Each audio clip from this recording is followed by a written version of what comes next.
மக்களே என் வீட்டுக்காரங்களுக்கு சோறு போட போறேன். ஃபர்ஸ்ட் வந்து தட்டு வச்சாச்சு. சோறு கொஞ்சம் தான் சாப்பிடுவாரு. ஆளு தான் பெருசா இருப்பாரு, ஆனா சோறு கொஞ்சம் தான் சாப்பிடுவாரு. மற்ற மாதிரி புரோட்டா சிக்கன் அதெல்லாம் கொஞ்சம் நிறைய சாப்பிட ஆளு. போதும் சோறுகளும்.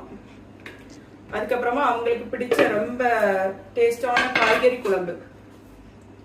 காய்கறி குழம்பு வெண்டைக்காய் கத்திரிக்காய் வெள்ளரிக்காய் எல்லாம் போட்டு காய்கறி குழம்பு நிறைய ஊத்திடலாம். குழம்பு நிறைய சாப்பிடுவாங்க மக்களே. என் ஹஸ்பண்ட் எல்லாரும் ஹஸ்பண்டும் நிறைய தான் சாப்பிடுவாங்க. அதுக்கப்புறமா முட்டை பொரிச்சு வச்சிருக்கேன். வத்தல் பொடியெல்லாம் போட்ட முட்டை இன்னைக்கு.